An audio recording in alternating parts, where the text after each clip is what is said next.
মাত্র ৫,৯০০ টাকায় আমরা মেডিকেল ভিসার স্লট নিয়ে দিচ্ছিলাম। এতে কিন্তু বহু লোকজনের বিরাগভাজন হয়েছে। আমার নামে বিভিন্ন জায়গায় গ্রুপে নাম দেয় না, অনেক ফেক নাম দিয়ে কিন্তু তারা আমার নামে বিভিন্ন বদনাম করেছে। অনেকেই অনেক রকম করেছে, কিন্তু রেজাল্ট কি হয়েছে? আমার কাজ কি বন্ধ হয়েছে? এই কারা করেছে? যারা মূলত মানে অনেক বেশি টাকা রাখছিল, কত টাকা খরচ হচ্ছে। আমি তো আরেকটা ভিডিও বলে দিলাম কোন পারপাস, কত টাকা খরচ হচ্ছে, আমি কত পাচ্ছি, ভিসা সেন্টারে যে ভিসা প্রসেসিং খরচ সেটা কত নিচ্ছে, আর বাকি টাকা কোথায় যাচ্ছে। সহজ হিসাব, আমি ১৫০০ নিচ্ছি, বাকি ১৫০০ টাকা ভিসা সেন্টার, বাকি ৩,০০০ টাকা কে নিচ্ছে, ২৯০০ টাকা কে নিচ্ছে? আমাদেরকে থার্ড পার্টিকে দিতে হচ্ছে। এটা লুকোচুরির কিচ্ছু নাই, সহজ বাংলা কথা।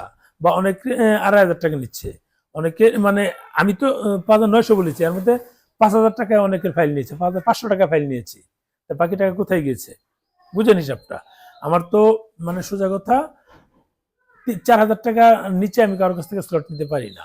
৪,০০০ টাকায় স্লট নিয়ে বাকি টাকা ৫,০০০ টাকা নিলে আমার ১,০০০ টাকা থেকে ওইটা লুকোচুরি কিচ্ছু নাই। অনেকেই বিরাগভাজন হয়েছে। এবার সামনে কি হবে সেটা জানি না। এইবার যেহেতু ঈদের আগে মানে একটু চাপ কম ছিল, ডিমান্ড কম ছিল, মানে যোগান বেশি ছিল। ঈদের পর ডিমান্ড বেড়ে যাবে, যোগান সেম থাকবে। যদি এরকম থাকে তাহলে কিন্তু স্লটের রেট বেড়ে যাবে। স্লটের রেট বেড়ে গেলে কিন্তু আমাদের বিপদ হয়ে যাবে। বিপদ হয়ে গেলে মানে এই যে ৫,৯০০ টাকা দিয়েছিলাম সেটা হয়তো থাকবে না। যদি বেড়ে যায় তাহলে আপনাদের সাথে শেয়ার করব। আর যারা ঈদের আগে কাজ দিয়েছিলেন, আরো প্রায় ১৮-২০টা ফাইল সম্ভবত আছে, দেওয়া হয়নি, তাদেরগুলো রেট বাড়বে না, ওইটাই থাকবে, ওইভাবেই আমরা স্লটগুলো তুলে দিব। কিন্তু নতুন যারা আসবেন তাদেরটা নিশ্চয়তা দিতে পারছি না এখনো যারা। তবে আমি এটা বলতে পারি, যদি ঈদের এই ২৩-২৪ তারিখ পর্যন্ত যদি কেউ ফাইল পাঠান তাহলে এখন এই ৫,৯০০ টাকা রেটে নিব ২৪ তারিখ পর্যন্ত। ২৩-২৪ যদি এর মধ্যে পাঠান আমরা ৫,৯০০ করে নিব। আর যদি এর পরবর্তীতে আসে সেটা আমরা জানি না, আসলে আমাদের ধারণা নাই, কারণ এগুলো তো হচ্ছে জানেনই তো, ভারতীয় হাইকমিশনের লোক সংখ্যা কম, তারা নির্দিষ্ট পরিমাণ স্লট দিচ্ছে, এই স্লটগুলো তারা ছেড়ে দিচ্ছে। আমাদের দেশে যে সফটওয়্যার কোম্পানি আছে বা যারা নিজেরা সফটওয়্যার তৈরি করে তারা কিন্তু এগুলো বুঝেন হিসাবটা, তারা এগুলো সহজ কথায় নিজেদের মতো করে দ্রুত স্লটগুলো সফটওয়্যার থেকে নিয়ে নেয়, টাইমগুলো নিয়ে নেয়। আমরা জেনারেলি সেগুলো নিতে পারি না, এই লোকগুলো নিয়ে নেয়, তাদের কাছে আমাদের স্লটগুলো নিতে হয়, কিছুই করার নেই আমাদের। এটা কাকে আপনি বলেন, সবাই এটা করছে, মেশিনের মাধ্যমে দ্রুত নিয়ে নেয়। আমরা তো সেই কাজটা করি না, আমরা জানি না।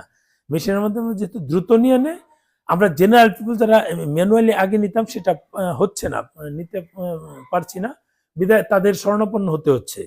তাদের শরণাপন্ন হতে হচ্ছে বিধায় আমাদের টাকা বেশি খরচ হচ্ছে। এখানে আমাদের কিছু নাই, আগে আমরা যা পেতাম এখনো তাই পাচ্ছি, এই ১২০০-১৫০০ এরকম আমরা পাচ্ছি, কিছুই করার নেই আমাদের। অনেকে এমার্জেন্সি ফাইল চায়, তাদের ক্ষেত্রে আমাদের কিছু করার থাকে না।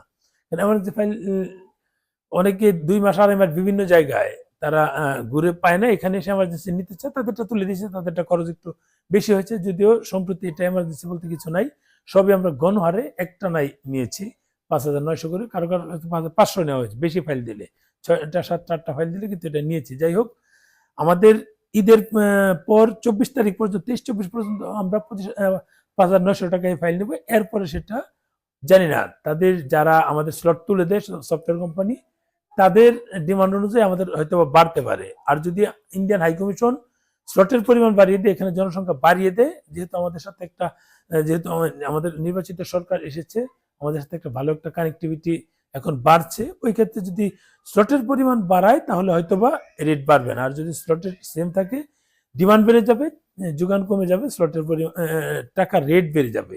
তবে আমরা চাচ্ছি স্লটটা বন্ধ হোক, বন্ধ হলে এই প্যারা মুক্ত হই। আমরা যেহেতু মেডিকেল রুগী নিয়ে কাজ করি, এক্ষেত্রে আমাদের টার্গেট হচ্ছে যে এই স্লটের যে একটা স্লটের বাণিজ্য সেটা বন্ধ হয়ে যাক, যারা প্রকৃত রুগী তারা যাক, বাকিরা মানে এখন তো আসলে ঘোরার জন্য বা ওখানে মানে আত্মীয় সাথে দেখা করার জন্য কিন্তু এখন সময় না, এখন সময় হচ্ছে আপনাদের সহজ কথা যারা প্রকৃত রুগী তাদের জন্য এই এটা করা, মানে ভিসাটা হওয়া, এবং যারা ডাবল এন্ট্রির জন্য যাচ্ছে এম্বাসি ফেস করতে তাদের তো আছেই। যাই হোক, ভালো থাকবেন, শেয়ার দিন ভিডিওটা।